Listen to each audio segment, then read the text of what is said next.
Unido, con motivo de la presentación de su libro más reciente sobre la Guerra de los 3 años, y específicamente en esta ocasión lo que nos ofreció el doctor Fowler fue una conferencia sobre el papel de Zuloaga en esta guerra, debido a que en este lugar, en los acervos históricos de la biblioteca, consultó el archivo de Zuloaga, y aprovecho para recordarles que aquí en la parte de afuera tenemos una pequeña muestra de los documentos consultados por el doctor Fowler que están citados en su libro, pero que junto con el resto de los acervos históricos de la biblioteca pues están a su disposición, ¿no?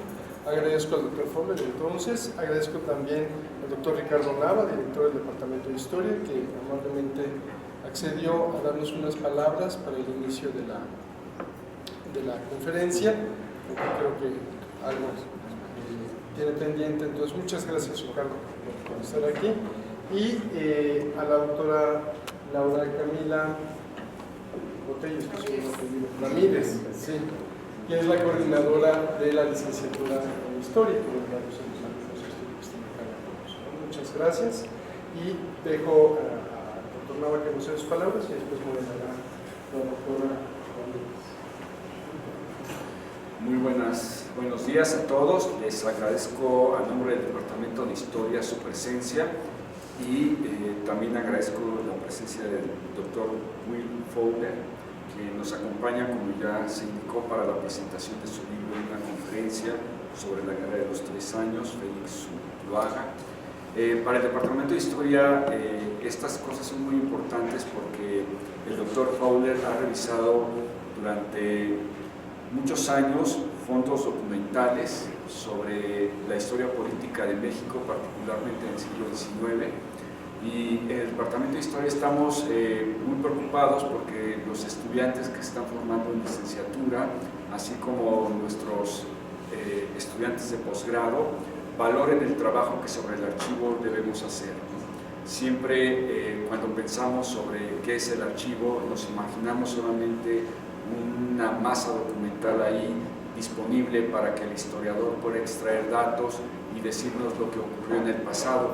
En el Departamento de Historia valoramos este trabajo del archivo, pero más que tenerlo como una masa documental sobre la cual extraer información para poder disponer a una sociedad presente, pensamos que algo que es muy importante en el archivo es el modo a partir del cual lo leemos, el trabajo que hacemos ahí, en tanto análisis de fuentes y en tanto interpretación para poder comprender el pasado y de esa manera poder entender también muchas cosas de nuestro presente. Sin duda me parece que esta tarea que ha hecho el doctor Fowler es importante para nuestra historia de México, y les agradezco a todos y le doy una más cordial bienvenida al doctor. Gracias, Camila, por la invitación, y los dejo, Camila. Bien, pues nada, mi misión es más ser de moderadora de esta mesa, de esta conferencia.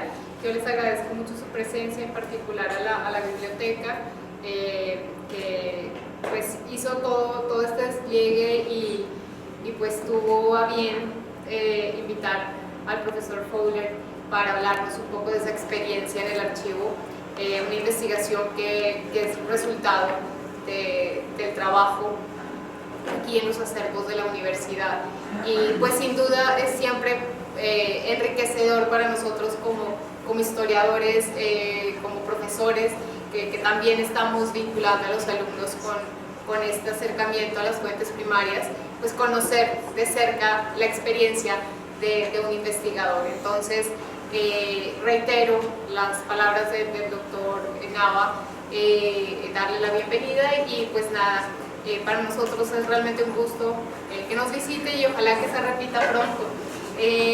Nada más doy algunos datos de la semblanza del doctor Fowler para ubicarnos un poco en parte de su trayectoria. El doctor Fowler nació en Barcelona, España, y reside desde 1985 en Reino Unido.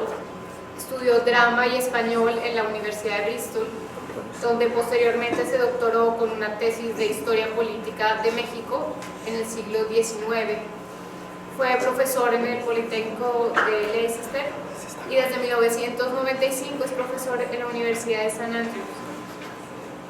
Su área de especialidad es la historia política de América Latina, particularmente la de México en el siglo XIX. Es autor de numerosos libros, realmente no alcanzo a nombrarlos todos acá. Menciono Bar, México, Innovation Proposal, Santana, héroe o villano, la biografía que rompe el mito, en inglés y en español varios títulos que convocan al profesor Fowler a reconocerse como uno de los especialistas en el siglo XIX mexicano, ¿no? Ha publicado numerosos artículos, fue editor de 14 volúmenes de historia política de México y América Latina, entre los que se cuenta el titulado Diplomacia, Negocios y Política, ensayo sobre la relación entre México y Reino Unido en el siglo XIX. Igualmente, su libro más reciente, que justamente es el que presentamos hoy y que presenta él en varias instituciones de México, pues es el que nos convoca. Es publicado por la editorial Crítica, se titula La Guerra de los 3 Años, 1857-1861, para cuya investigación, reiteramos, acudió a lo largo de 3 años y alrededor de 30 fondos documentales y colecciones bibliográficas de Estados Unidos, Reino Unido y México, de modo que es producto de un trabajo arduo de archivo de primera mano. Entre esos, por supuesto, entre esos archivos, el archivo Félix Zuluaga, del que ustedes ya tienen algunas muestras aquí afuera en exposición, un archivo resguardado por el área de acervos históricos de la Biblioteca de la Universidad Iberoamericana. Todo de nuevo un saludo y un agradecimiento al Dr. Fowler. Aprovecho además para agradecer a Mayeli, al maestro Inclán, pues al acervo histórico, pues acá veo a Maru, a Chuy, que siempre pues nos convocan para estas visitas tan importantes. Recibamos con un aplauso al Dr. Fowler y los dejo con él.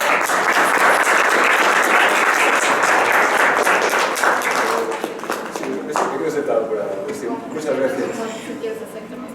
Pues para mí, obviamente, muchas gracias. Tengo que agradecer a la Ibero por la muy amable invitación, a la biblioteca, al fondo archivo y también, obviamente, al Departamento de Historia, porque para mí es verdaderamente un privilegio el poder estar aquí y para hablar no solo de historia de México en México, que es algo que a mí me encanta, porque estando en Escocia no es lo mismo, ¿no? Hablar de historia de México con escoceses, a diferencia de con mexicanos, eso tiene su gracia, pero también el poder estar aquí precisamente en la Ibero, donde estuve trabajando en el archivo Zuloaga, que me ayudó mucho con lo que es mi interpretación de la Guerra de 3 Años.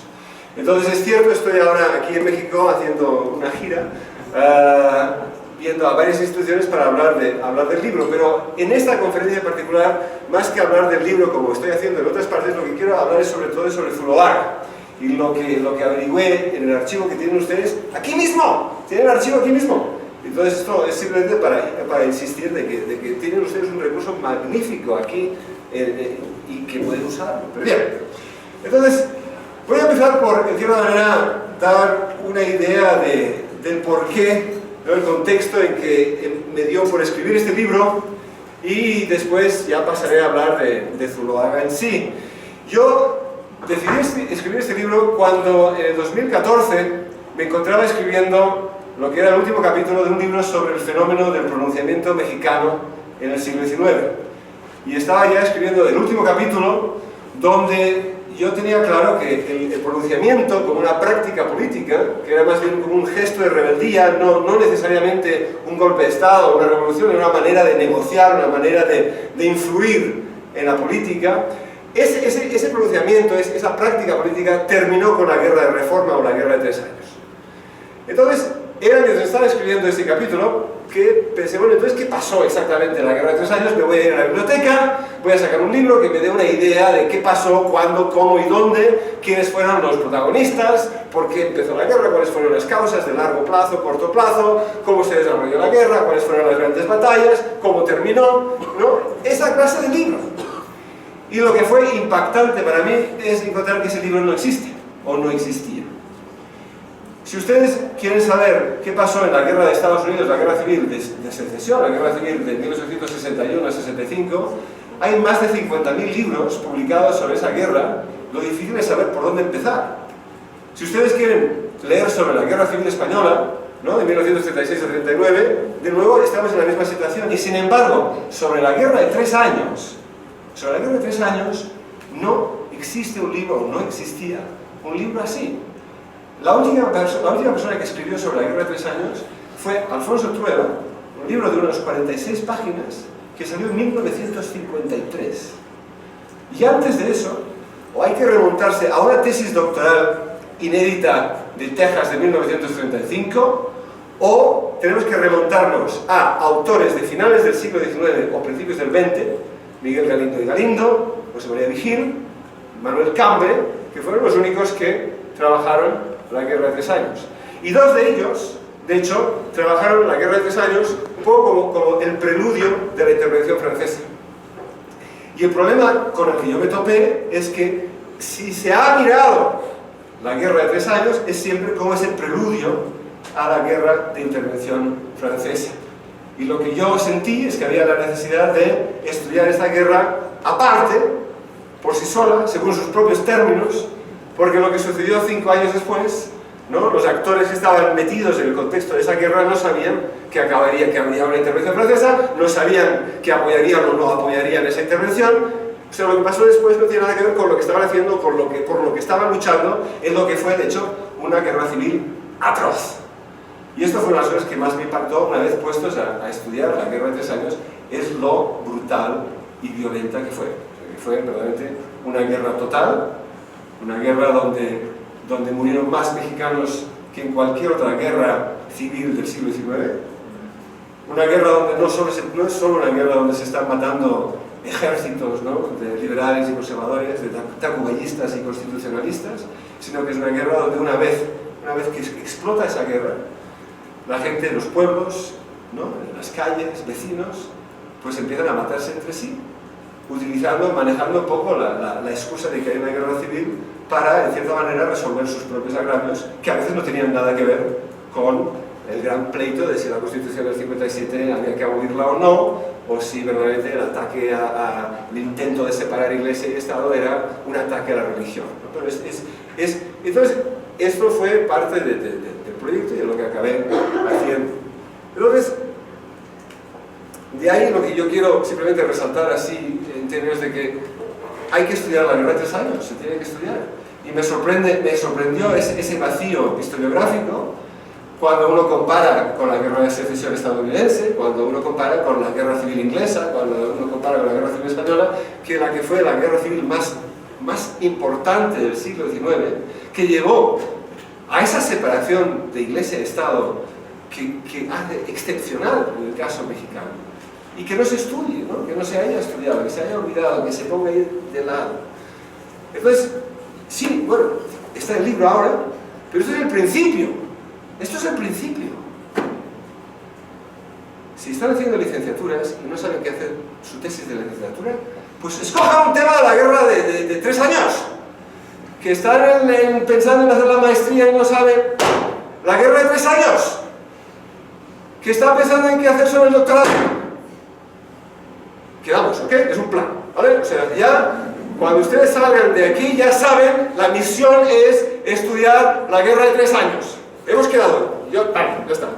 Está grabado, hemos quedado en esto, después lo firmamos todos y bueno. ¿Que están haciendo algo colonial? ¡Déjenlo! ¡Déjenlo colonial! La guerra de 3 años. Y no solo hay que estudiar la guerra de 3 años. También tenemos una situación extraordinaria en el contexto de la historia de México, es la falta de biografías, que tenemos.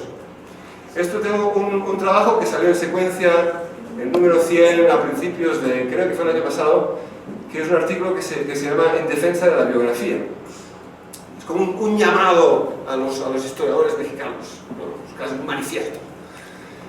Y es simplemente porque es cierto, la biografía, por desgracia, en términos de visiones de historia política, tiene mala fama, ¿no? La biografía la asociamos con esos libritos que se compran en las estanterías, las librerías de los aeropuertos, ¿no? Las biografías de los famosos, con chismes, ¿no? Así sensacionalistas, ¿no? La biografía de Messi o la biografía de Beckham o de Isabel Preisler, o lo que sea, ¿no? Pero ¿no? Lo que es obvio, lo que a mí se me hace fundamental, y esto, claro, yo hablo como alguien que ha escrito ya 2 biografías, una de José María Tornel y una de Santa Anna, es de que las biografías nos ofrecen unas ventanas al pasado que ningún otro género histórico nos permite hacer. Y me explico. O sea, a través de la biografía, uno trabaja lo público y lo privado. Uno trabaja, de hecho, toda una serie de diferentes visiones históricas, porque cualquier individuo que nosotros estudiemos, naturalmente, no solo si estamos hablando de políticos, ¿no?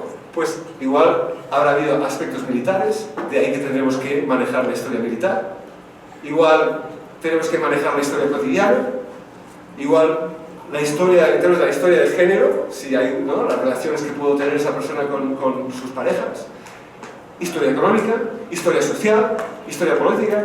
De hecho, y en ese artículo yo vengo a equiparar el escribir biografías como hacer una historia total. Y como ya han oído, ¿no? Aunque soy británico, me llamo Will Fowler, soy de Barcelona, nací en Barcelona, mi madre es española, y obviamente soy del Barça, ¿no? Esto se tiene que decir. Hemos estado sufriendo mucho este año, pero bueno, no voy a hablar de esto ahora. Pero menciono a Barcelona porque, claro, el Barça, cuando estaba Johan Cruyff, ¿no? Aquí un poco ¿no? Fue el que inició lo que llamaban fútbol total. Fútbol total, que era una visión del fútbol donde un jugador puede ser defensa, puede jugar delantero y de repente si tiene que estar en el centrocampo es centrocampista y maneja todas las posiciones.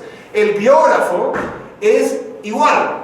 El biógrafo puede manejar todas las historias, ¿no? Esto, de nuevo, o sea, ya no solo tiene que trabajar a la guerra de 3 años, pero además tiene que trabajar biografías. Y lo digo porque lo que nos sucede en el caso de la historia de México, pero sobre todo en la guerra de 3 años, es que nos faltan biografías, o si las hay, son muy antiguas, de las figuras más importantes, ¿no? De esa guerra. Y claro, yo lo que descubrí, por ejemplo, con la primera biografía que yo trabajé con Tornel.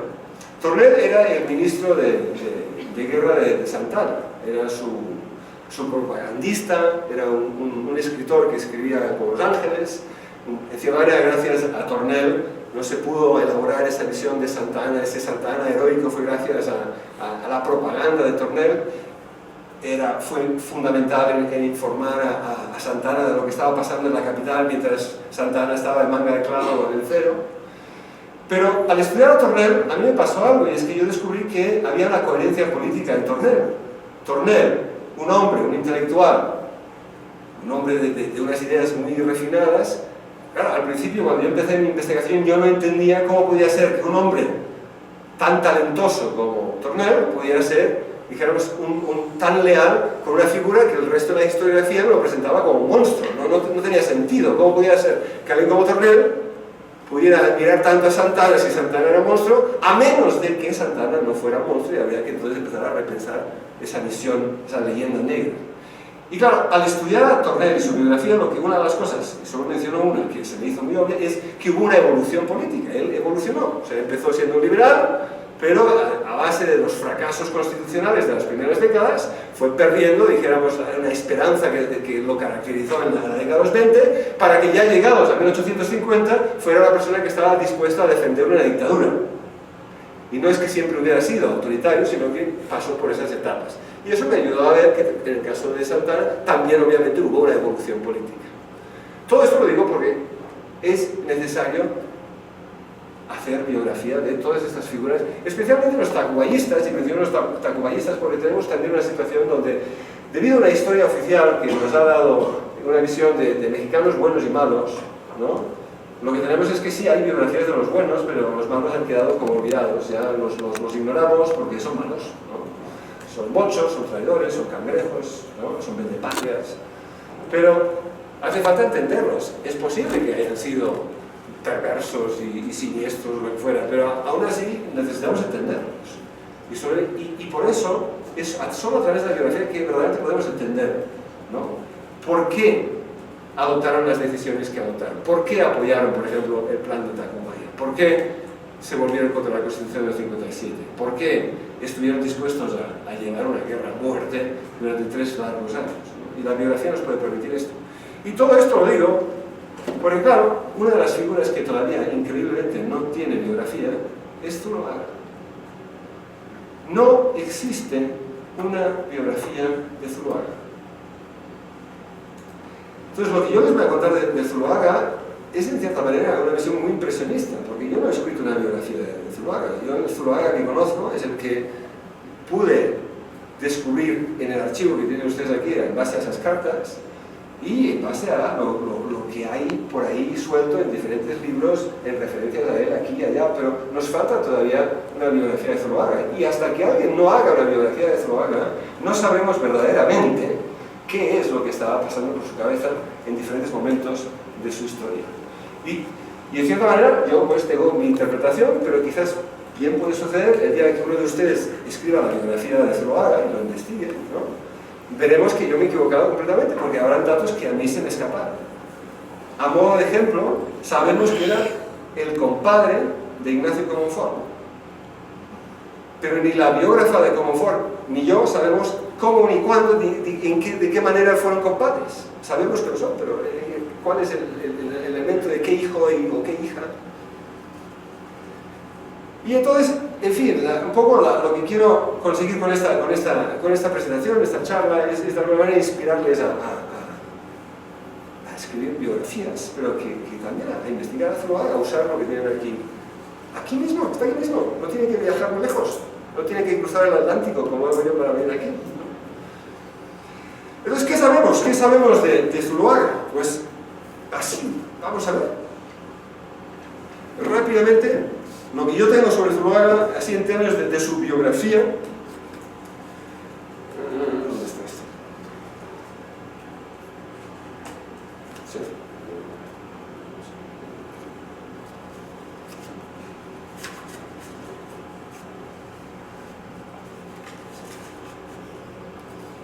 Pues esto es lo que yo tengo de él, ¿no? Nacido en Álamos, Sonora, en 1813, Zuloaga había pasado la mayor parte de su infancia y adolescencia en la remota Chihuahua como militar, peleando contra las incursiones de los comanches y los apaches, y más tarde como político regional, sirviendo de alcalde de cuartel y regidor de la ciudad de Chihuahua entre 1851 y 1853. A ser miembro de una familia de terratenientes que se mudó a Chihuahua cuando era niño, sus vínculos chihuahuenses lo habían llevado a representar a dicho estado en la Junta de Representantes de la Revolución de Ayutla, que eligió a Juan Álvarez presidente en Cuernavaca en octubre de 1855. O sea, después de la Revolución de Ayutla se reúnen una serie de los revolucionarios de Ayutla que representen diferentes tendencias políticas, son moderados, puros, algunos conservadores, y entre ellos eligen en aquel momento a Juan Álvarez, que no dura mucho de presidente porque llega Ignacio Comonfort, o él deja la presidencia de Ignacio Comonfort. El hecho de que venía de Chihuahua, también lo que se ve claramente, y esto sucedió con muchos presidentes que venían de provincia, la élite capitalina no los trató bien. O sea, aquí tenemos, hay datos que yo encuentro de, por ejemplo, él llega en el momento cuando se hace presidente, tiene una recepción, y tenemos a Concha Miramón, la compañera de la esposa de Miguel Miramón, describiendo que es bastante... es pobre la recepción que organiza y que se le ve que no tiene los modos de la élite. Sabemos que fue un militar de carrera, con estudios en ingeniería, ascendió a subteniente de ingenieros en 1838, era veterano de la campaña de Yucatán, que se libró a principios de la década de 1840 para reprimir los impulsos secesionistas de los yucatecos. Fue ingeniero, participó en Monterrey, ya en la guerra de intervención estadounidense. Sabemos que estaba casado con una tapatía, María de la Gracia Palafox, y tuvo 3 hijos, 2 de los cuales murieron, uno a los 6 y otro a los 17 años, pero no sabemos el impacto que tuvo eso, ¿no?, en su vida, o sea, y en qué contexto y de qué manera, porque eso debió doler, ¿no?, me imagino. Y luego, supongo que lo curioso de él es que también lo que se ve es que era moderado, era un liberal moderado, había, por las acciones que había tomado antes de 1857, y lo que también explica que fuera pues muy, muy amigo y compadre de Comonfort. Aunque, curiosamente, cuando estalla la Revolución de Ayutla en 1854, en ese momento Zuloaga se decanta por estar con el gobierno de Santana, y es solo cuando es hecho prisionero por Comonfort que ya se pasa al bando de Ayutla, y ahí dijéramos que abraza la causa liberal moderada. Claro, por lo que hizo después se le tilda de conservador, pero yo voy a volver a esto de lo moderado a lo largo de esta charla. En términos de la guerra en sí, simplemente les voy a dar un resumen de 3 minutos de la guerra de 3 años, si quieren saber exactamente qué pasó. Aquí está bien. La guerra empieza en 1857, el 17 de diciembre, cuando hay el plan de Tacubaya, es un pronunciamiento en el que participan Comonfort, que es el presidente liberal de ese gobierno, y Zuloaga, ¿no?, y otros conspiradores que son moderados y algunos puros, que han llegado a la conclusión que la Constitución del 57 es un desastre, que necesitan parar esa Constitución para que puedan enfrentarse a los grandes problemas que se enfrenta el país con revueltas conservadoras, para que haya más poder en el Ejecutivo y parar un poco las reformas que han convertido a la sociedad en una fragmentación social muy fuerte. Y la idea es convocar un nuevo Congreso Constituyente, mientras Comonfort se mantiene de presidente, y empezar de nuevo. Lo que pasa es que eso, de cierta manera, abre la caja de Pandora. Comonfort empieza a dudar por la manera en que diferentes gobernadores liberales no apoyan el plan de Tacubaya, algunos sí, pero otros no. Y las dudas de Comonfort hacen que Zuloaga entonces decida apoyar el pronunciamiento del 11 de enero de 1858, que ya, dijéramos, empieza ya la guerra civil más en serio, con batallas en la Ciudad de México, la retirada y desaparición de Comonfort, que se va al exilio, y Zuloaga se convierte en presidente. Y a partir de ahí, es en ese contexto donde Benito Juárez, que fue hecho primero prisionero en el Palacio Nacional, pero es liberado por Comonfort después del 11, o en el 11 de enero, se va hasta Guanajuato y ahí se anuncia como presidente constitucional, porque según la Constitución, el presidente de la Suprema Corte de Justicia es el presidente de ese contexto si ya no hay presidente. Y de ahí de repente tenemos ya 2 presidentes, Juárez, pero fuera de la Ciudad de México, y Zuloaga como el presidente. Presidente además reconocido por todos los gobiernos internacionales, incluyendo los Estados Unidos. Y ahí empieza la guerra. Entonces, lo que sucederá a partir de ahí, si ahí tienen el mapa, es lo que es la Ciudad de México y Puebla, se mantendrán conservadoras a lo largo de la guerra. Digo conservadoras para simplificar, pero tacubayistas, digamos, porque apoyan esos planes de Tacubaya. Mientras que el gobierno de Benito Juárez se va de Guanajuato a Guadalajara. En Guadalajara hay el famoso incidente donde Poco lo matan y supuestamente Prieto dice aquello de los valientes lo asesinan, acaban yéndose hasta Mazatlán, bajan hasta Panamá, que entonces era parte de Colombia, cruzan Panamá, se van a La Habana, de La Habana se van a Nueva Orleans y de ahí se van a Veracruz, donde forma ya el gobierno constitucionalista.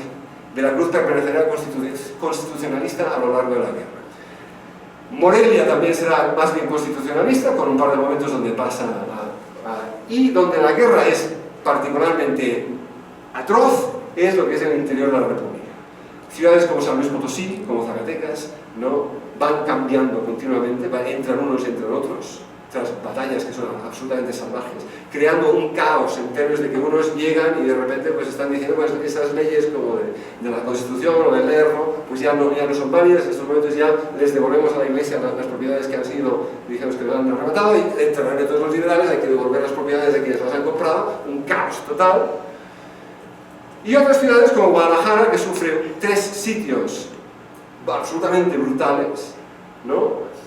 Y claro, también habrán 2 campañas que lidera Miramón en intentar tomar Veracruz, una vez en 1859 y una vez en 1860, que son también 2 sitios de Veracruz muy violentos, pero que no consigue tomar Veracruz. La última vez no lo consigue, por una intervención naval estadounidense en la batalla de Antón Lizardo el 6 de marzo, cuando Miramón está con la intención de atacar el puerto, tanto con barcos que ha comprado en La Habana como sus ejércitos que vienen del interior, un ataque, dijéramos, por dos frentes, pero la intervención de la Marina estadounidense no se lleva a los barcos mexicanos y ahí termina ese asedio y es el principio del final, dijéramos, de la guerra. Y al final, después de las acciones que lidera Jesús González Ortega, que es un general zacatecano, en términos de la batalla de Silao, ¿no?, en agosto de 1860, que es la primera vez que vencen a Miramón. Hasta entonces Miramón gana todas las batallas, aunque tenga menos tropas, porque es el genio de la guerra, según dijéramos la visión conservadora. Y de ahí finalmente, pues González Ortega, junto con Ignacio Zaragoza, finalmente recuperan Guadalajara y de ahí bajan y a la batalla de Calpulalpan y finalmente toman la Ciudad de México.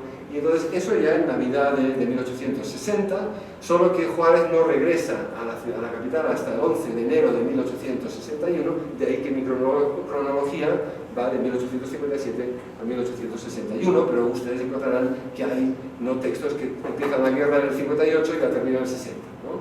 Bien, ya saben qué pasó, ¿no? Y dentro de ese contexto rápido de conflicto hay una serie de disputas muy fuertes dentro de la familia conservadora, también en la liberal.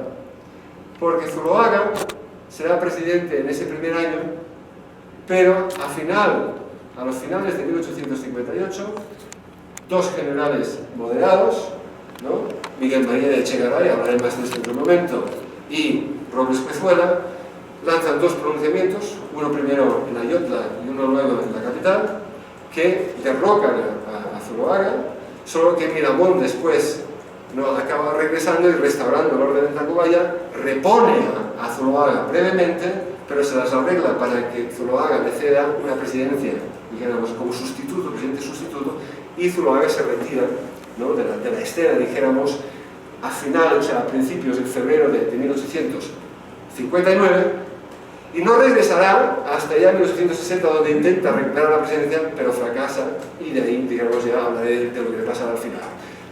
Ya tiene una idea de la cronología, ¿sí? ¿Está todo claro? ¿Sí? ¿No se han dormido? ¿No? Vale. Bien, porque no se pueden dormir, porque van a tener que escribir sobre la guerra de 3 años y van a tener que hacer biografías. No se me duerman. Bien.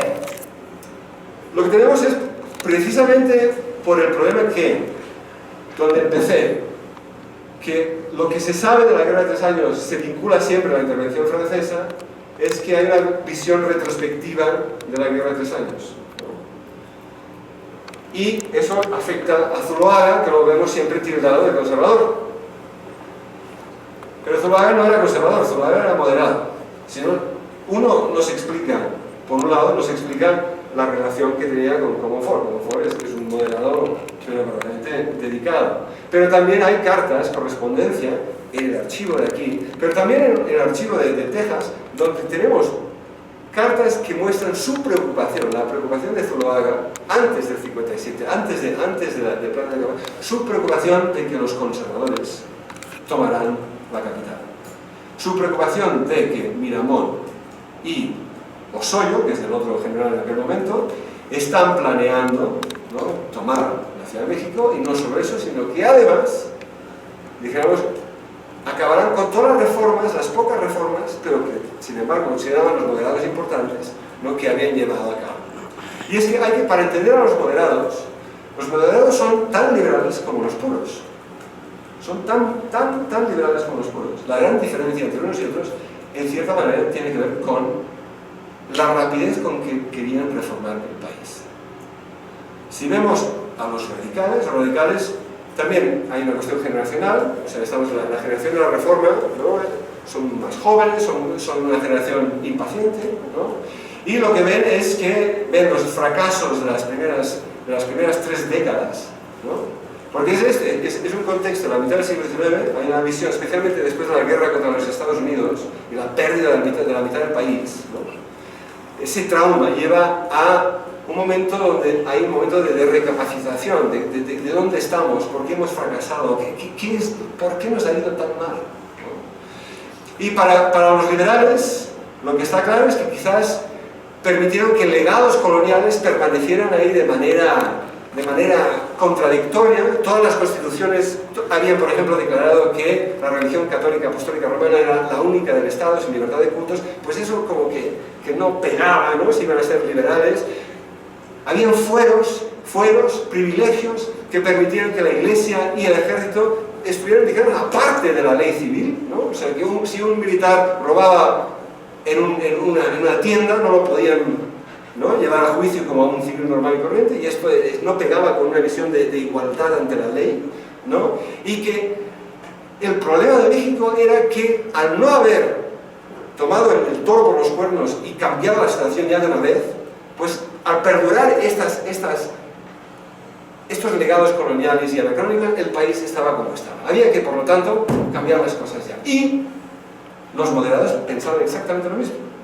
Pero la gran diferencia estriba en que los moderados también eran muy conscientes de las costumbres, ¿no?, de la población. La población era católica, profundamente católica, ¿no? Y también no solo eso, sino que además había una identificación entre religión e identidad nacional. Desde que, por ejemplo, ¿no?, el padre Hidalgo, a fin de cuentas su cura, había vinculado independencia con la Virgen de Guadalupe. Los sentimientos de la nación de Morelos también hablaba de que México tenía que ser católico y sin tolerar ninguna religión. Entonces, si se iba a reformar el país, ¿no?, los moderados esperaban que había la manera de hacerlo, pero hablando con la Iglesia, teniendo en cuenta esas costumbres, y poco a poco, que no se diferencia curiosamente de Abraham Lincoln, que al principio él quería dejar la esclavitud tal y como estaba en los estados esclavistas, porque pensaba de la misma manera que con el tiempo finalmente la gente se daría cuenta que eso estaba mal y finalmente eso se reformaría. Lo que no se podía hacer es que los nuevos estados que habían adquirido los Estados Unidos de México, que la esclavitud, digamos, se traspasara ahí. Ese era el problema, y Lincoln decía que no, pero era moderado a su manera. Lo que después ya, una vez iniciada la guerra, Lincoln se radicaliza, y en el caso mexicano también es ese momento donde la gente finalmente se radicaliza, y muchos moderados ante esa encrucijada acaban apoyando una visión más conservadora. Por el miedo, dijéramos, a una reacción fulminante que podría terminar con todos los logros de las reformas que se habían conseguido hasta ahora. Y lo interesante, lo fascinante, puesto a mirarlo, la ley Juárez, por ejemplo, ¿no?, el 22 de noviembre de 1855, es una ley moderada. La ley Juárez, y busca reformar, ¿no?, busca reformar los fueros, pero no hay una abolición de los fueros. Se nos ha vendido quizás esa idea de que eso ya terminó, no, porque también estaba intentando de alguna manera negociar. La ley Lerdo no nacionaliza la propiedad de la Iglesia, también es una ley moderada, estaban intentando. Lo que pasa es que, claro, son cosas que la Iglesia en ese momento no estaba dispuesta a aceptar de ningún modo. Entonces ya se va creando una situación donde ya no hay consenso, no se puede tener consenso, porque uno se está entendiendo que ya hablar, y encima los militares conservadores están de revuelta continua, que también explica, ¿no?, que gente como Zuloaga tiene esta preocupación de que tarde o temprano van a venir, ¿no? Y es en ese contexto donde tenemos la situación. Aquí estoy yo, sí, soy yo. Estoy en el palacio de Tacubaya, porque es aquí donde hay una conspiración en noviembre de 1857. Ya estamos en un contexto donde la situación en México se ha vuelto muy violenta, muy violenta. Por un lado, tenemos el hecho de que se ha aprobado esta Constitución del 57, ¿no?, que ha vuelto todo lo que es la parte tradicionalista del país en contra del gobierno. Pero no solo eso, es una situación donde el Papa, ni más ni menos que el Papa, ha dicho en diciembre de 1856 que hay que desobedecer al gobierno mexicano, que los mexicanos tienen que desobedecer a su gobierno porque su gobierno está lleno de herejía, que están atacando la religión. Y la situación se vuelve todavía más violenta cuando en la Constitución de 1957 deciden de que todo funcionario, miembro del gobierno, tiene que hacer una jura de obediencia a la Constitución, la respuesta a la cual por parte del Arzobispado de México es decir que quien jure esta Constitución no se le ofrecerán los sacramentos. Es una situación imposible para los mexicanos. Si son todos católicos, ¿qué hacen? Si tú eres un funcionario del Estado, tienes que jurar para tener tu empleo, para poder pagar para tener un salario. Pero si haces eso, entonces pues ya no te puedes confesar. Ya si te mueres, pues ya es el fin. Si te quieres casar, no te van a casar. Entonces hubo gente que, pues, ante eso, pues decidieron perder su empleo. Y otros que pues juraron la Constitución, pero después pues, se retractaron. Y una situación muy violenta donde el clero se negó a celebrar la jura de la Constitución, se cerraron las iglesias, no dejaron que sonaran las campanas. La respuesta de muchos liberales radicales fue entrar a las iglesias, hacer sonar las campanas de cualquier manera, con escenas que la gente jamás había visto, ¿no? Curas siendo golpeados y por otro lado curas de repente diciendo a sus feligreses, ¿no? De que esta familia, los Rodríguez, esos son todos unos heréticos, ¿no? Hay que lincharles. Es una situación nefasta. Y ante eso se reúnen y para evitar una guerra civil, ¿no? Y son liberales todos ellos, esto también, ¿no? Discuten cómo se puede resolver esto. Y ahí el que inicia esta discusión, curiosamente, es un radical, es Bath. Y Bath es el que dice, es que claro, con la Constitución del 57, como los que escribieron esa Constitución no querían que volviera a surgir un dictador como Santana, el Santana del último gobierno, ¿no? Pues entonces había que crear una Constitución donde se maniatara al Ejecutivo de tal manera que no podía hacer nada. Y Bath está diciendo es que las reformas que necesitamos necesitan un Ejecutivo que las pueda hacer ya.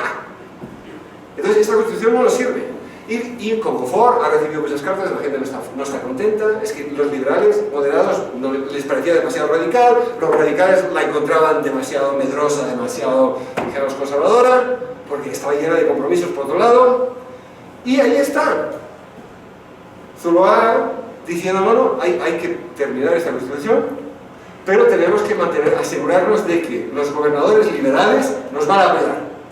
Y deciden, allá en el Palacio, en esa conspiración de noviembre de 1857, deciden que van a escribir cartas a diferentes gobernadores para convencerles, ¿no?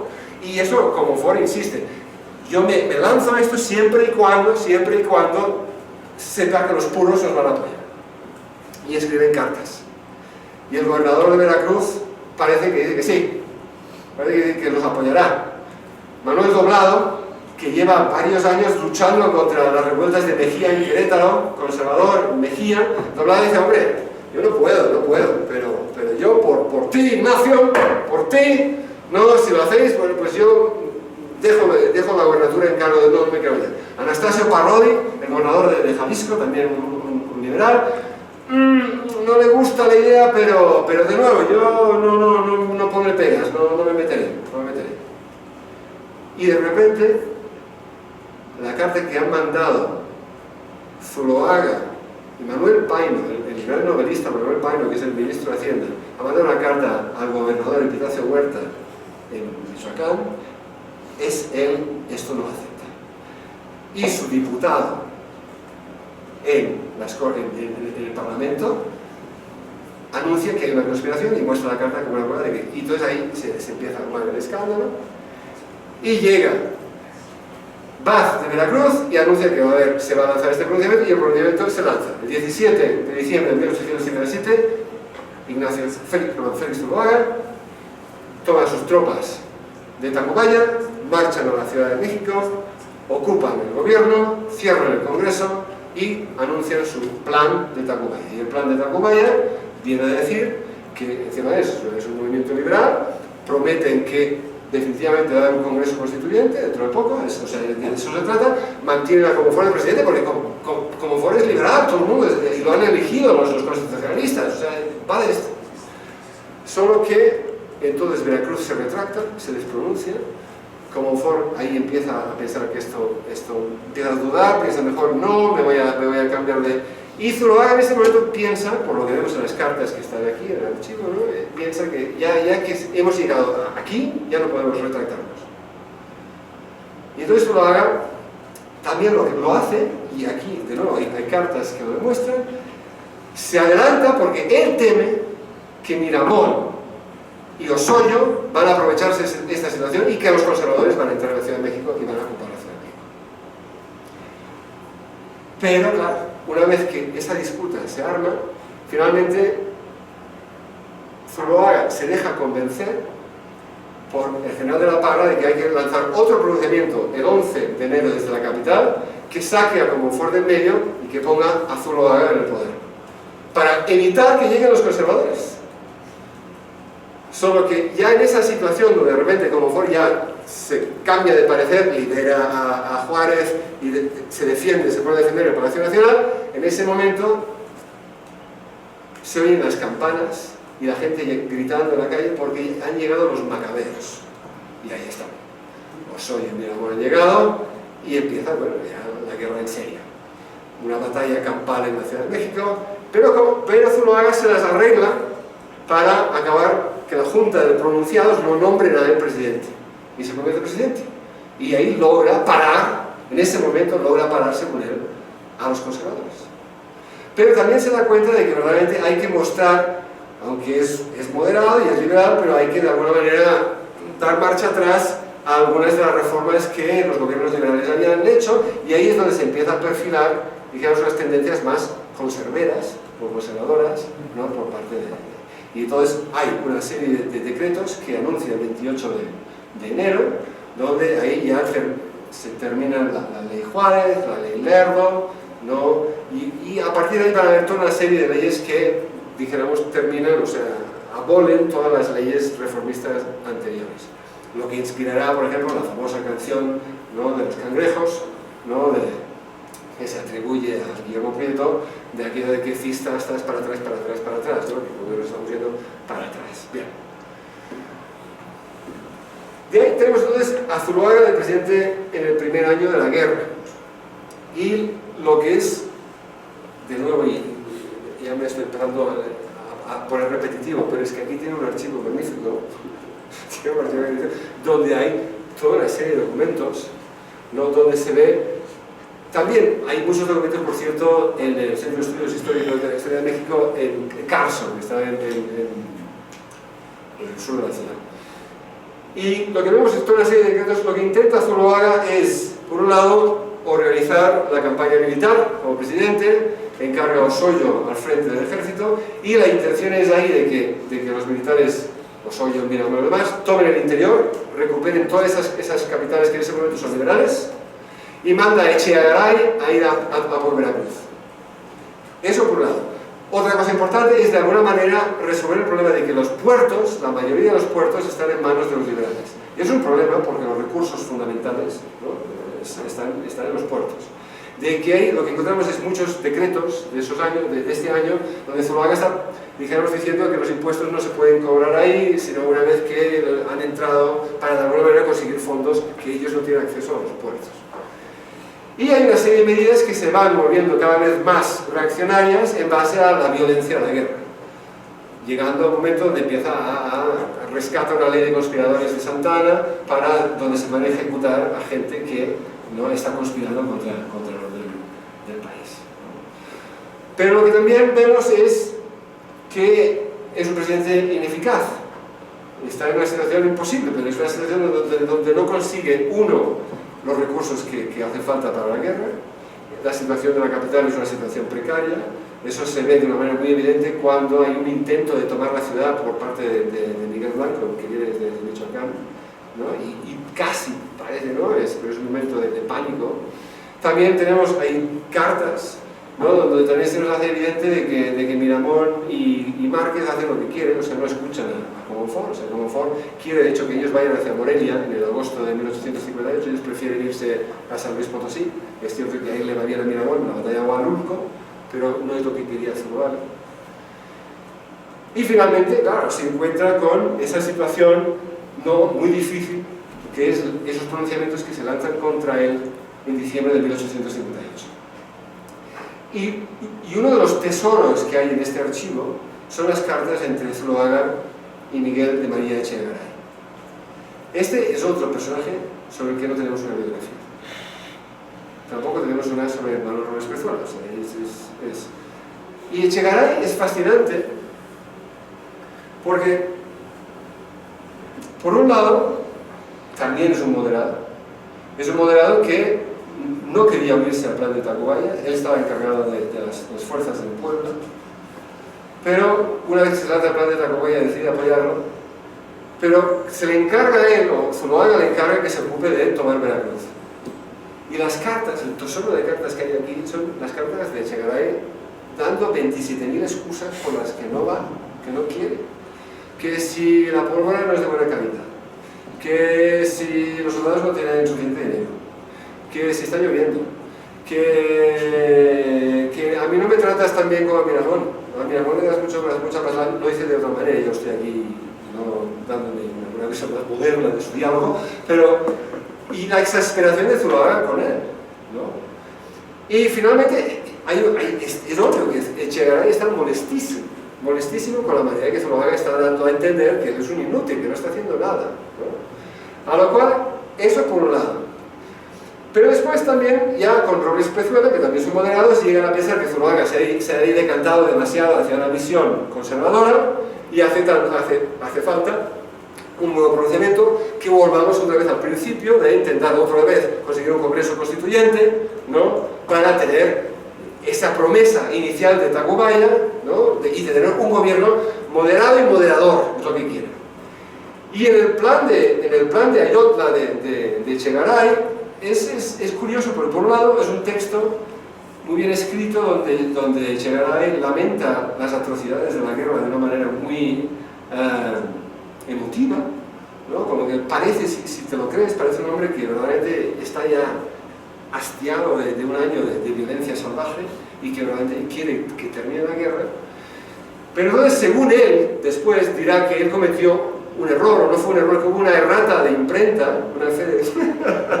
porque en el plan de Ayotla dicen que el que sea presidente del país será él. Y bueno, entonces Robles Pezuela, que ese no era el plan, a él lo ignora, pero en la Ciudad de México lo increíble, y ahí demuestra que Zuloaga no había conseguido tener el apoyo que hacía falta, es que ante el pronunciamiento de Navidad del 23 de diciembre de 1858 no sale nadie a defender a Zuloaga. Está solo. Y Zuloaga acepta la derrota y se va a refugiar en la casa del embajador o el ministro plenipotenciario británico. Y a partir de ahí ya vemos, digamos, la estrella fugaz de Zuloaga medio va desapareciendo. Ahí tenemos una situación, como he dicho, que Miramón no acepta ese plan, ¿no? Y acabará volviendo y hace ese juego de formalista, de mantener el orden tacubayista, de reponer a Zuloaga, solo para que Zuloaga después lo haga él presidente sustituto.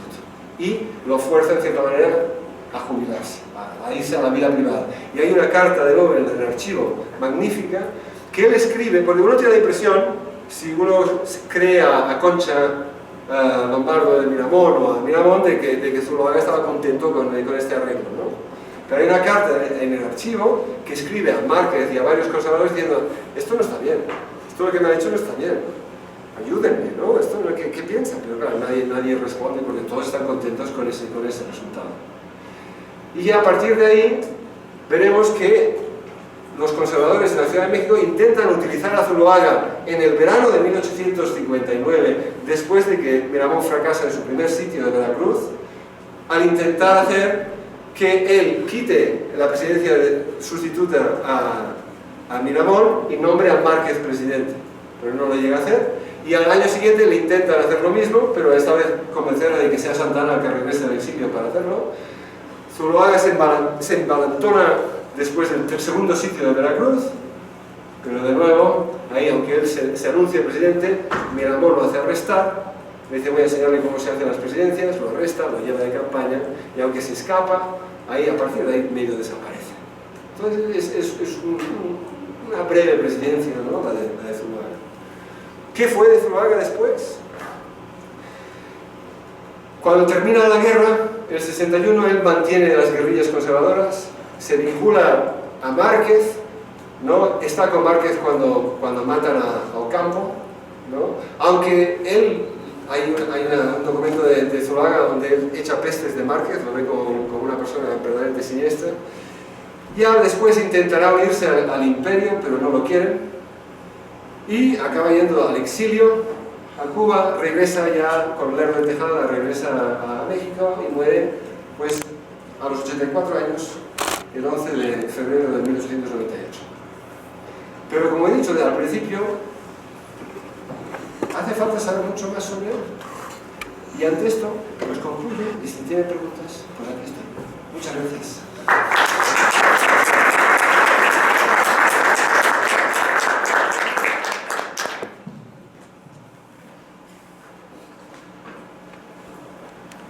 Bien, doctor Fowler, gracias por su conferencia. Vamos a pasar a una ronda de preguntas, así que tenga alguna, por favor, levante la mano. Doctor, buenos días. Mucho gusto en conocerle. Conozco parte de su obra. Tengo Gobernantes Mexicanos, en 2 tomos de Fondo de Cultura Económica. Y tengo otra versión que me regalaron unos académicos, una versión también muy interesante de la misma obra. Lo felicito por su impecable manejo de la lengua castellana. Que son políticos mexicanos, hay algunos que no hablan bien la lengua de Cervantes, por cierto. Pero además usted conoce muy bien la historia de México del siglo XIX, lo que muchos tampoco conocen en la esfera política de este país. Lo comento porque, fíjense que yo tuve una excelente profesora en preparatoria en la Universidad de La Salle, que hablaba de Manuel Robles Pezuela, que yo he tratado de buscar, y la verdad es que muy poco he encontrado. Este maestro mío decía que en el año 1858, y se me quedó muy grabado el dato, que hubo una temporada muy breve en la que hubo 3 presidentes en México, y uno de ellos era Manuel Robles Pezuela. Entonces, si pudiera explicar un poco más, lamento mucho haber llegado unos minutos más tarde. Me presento rápidamente, mi nombre es Juan Federico Arreola, profesor de Derecho de esta universidad. Gracias, maestro, muy amable. Esas circunstancias se dan en base a el plan, no en base al plan de Navidad, el plan de Ayotla, el plan de Navidad, el momento en que a Zuloaga lo deponen y acaba refugiándose en la casa del embajador británico, en ese momento Robles Pezuela, debido al plan de Navidad, se convierte en presidente, el presidente interino. Y él organiza la situación para que en ese momento haya una junta de notables, que él se las arregla de nuevo para que se llame el grupo de moderados, ¿no? Elijan quién será el presidente interino que se ocupará de la presidencia mientras se convoca el nuevo Congreso Constituyente para que a partir de ahí termine la guerra, haya paz y tengan un gobierno moderado, conservador, moderado, liberal, con una nueva constitución que no sea la del 57. Pero cuando se reúnen esos notables y votan a quien quieren que sea presidente, por 5 votos, votan a Miramón. Y esto es una patada, ¿no? O sea, porque obviamente Robles Pezuela en aquel momento pensaba que él sería, al menos el que tenía la voz cantante como presidente interino, y quién sabe si tenía ambiciones desde luego de conseguir la presidencia. Y para colmo de los colmos, Miramón además se niega a aceptar ese nuevo orden. Claro, Miramón tiene su propio problema, de que por un lado dice desde el primer momento que él oye que ha habido este movimiento, él dice que de ni modo va a apoyar esta movida, de que él se mantiene con el gobierno tacubaísta, solo que después lo han votado presidente. Y él se da cuenta también que Zuloaga, la verdad es que no es popular, pero para mantener, porque por otro lado, Juárez está usando esto para demostrar que los conservadores nunca se atienen a ningún orden constitucional, es todo a base de asonadas y golpes, ¿no? Y para de alguna manera contradecir a Juárez, pues Miramón se las tiene que arreglar para volver a defender el plan de Tacubaya inicial, reponer a Zuloaga, y mientras que Zuloaga está ahí, convencer a Zuloaga de que pase un nuevo decreto que habrá un presidente sustituto si es que se retira el presidente interino, y una vez que eso ha sucedido, nombra a Miramón. Y el tercer presidente, que le mencionaba su maestra, es que ya cuando está Miramón a punto de regresar a la capital, Robles Pezuela, que ha estado pacientemente esperando a que llegue, pero muy frustrado porque no es el presidente, ya nombra brevemente por un par de días y ahora se me olvida el nombre porque está en el libro, brevemente a un presidente que estaba ahí, pues esto, un par de días a la espera de la llegada y ahí es como se dan esos tres presidentes. Pero Robert Spezzola sí, es un personaje interesante y de nuevo nos falta la biografía. Él estaba de ministro plenipotenciario, ¿no?, del gobierno de Comonfort en Washington cuando estalla la guerra. Y se encuentra en una situación donde no sabe qué hacer y hay cartas donde él está escribiendo tanto al gobierno de Zuluaga como al gobierno de Juárez para averiguar a quién debe obedecer como ministro de Comonfort en Washington. Y como Washington reconoce el gobierno de Zuluaga, entonces él acepta que, aunque él no está de acuerdo con Zuluaga porque es un liberal moderado, pero acepta que esas son las circunstancias, ¿no? Pero entonces decide regresar y es ahí donde en Jalapa se une con... Pero Robert Spezzola, en una vida anterior, dijéramos, es precisamente el general que ante la batalla de Cerro Gordo, al lado de Santa Ana, le dice que hay que vigilar el Cerro Chico, porque si no ponemos tropas en el Cerro Chico, los gringos nos van a subir por aquí. Y es a él a quien le dice Santa Ana, por ahí ni sube un conejo, no le hace falta poner nada. Y es el mismo. Pero nos hace falta una biografía. Así que ya sabes, ¿no? Ya. ¡Tú!